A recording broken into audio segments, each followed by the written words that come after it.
Hi Momshies! This is another A Day in Our Life mini vlog. Come have spent our day with us dahil it's our second wedding anniversary.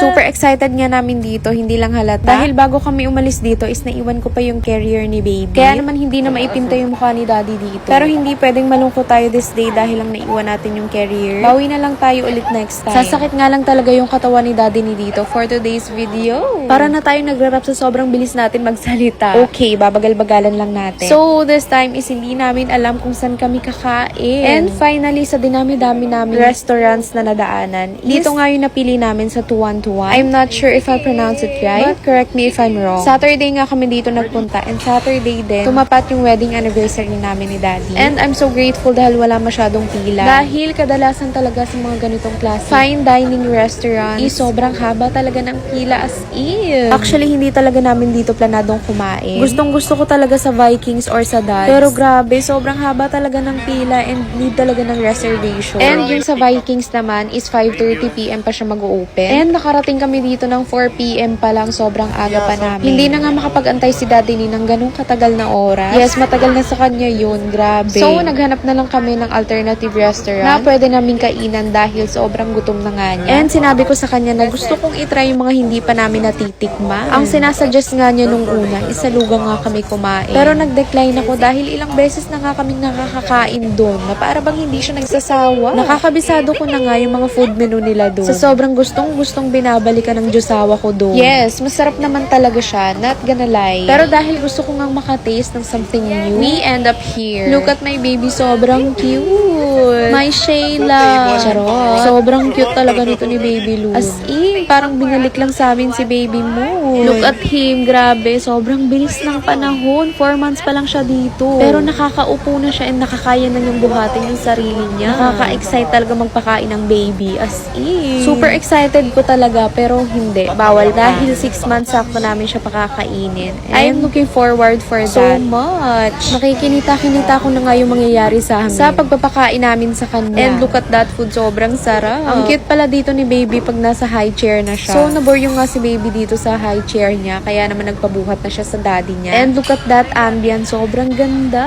One of the reasons talaga kapag nagse-celebrate kami ng mga occasions, events, birthdays, and even anniversaries is the ambience. Sabi ko nga sa Diyosawa ko, kapag namimili talaga kami ng mga restaurants na kakainan namin, gusto ko talaga yung good ambience, yung super relax ka, away from stress, yung malinis, very aesthetic, elegant, Instagrammable, charis lahat na. And of course, the food. Actually, favorite talaga namin mag-couple yung mga Chinese cuisine, Thai cuisine. Bihira lang kami mag-Korean dahil hindi talaga masyadong mahilig si Daddy. Sa mga sushis, dahil nagbabawas na siya sa mga rice and need na niya ng right diet. Plus, nag-work na rin kasi siya sa mga Korean resto. And then, sa mga boodle fights. And super nagsasawa na din talaga siya sa mga shrimp, mga seafood. Pero ako sobrang hilig ko talaga sa mga seafoods as in. Kaya nangihinayang talaga ako kapag nilalampasan namin yung mga hilig ko. Mga crabs. Lalo na yung mga sobrang sarap na mga deep sauce nila na napapanood ko lang sa mga mukbang. Kaya parang hindi rin kami minsan nagkakasundo sa mga restaurants na papasukin namin. Dahil minsan ako nagsasawa na, minsan naman siya sawa na doon. Sino na lang yung susundin namin? Nakakasawa rin naman kasi talaga kapag paulit-ulit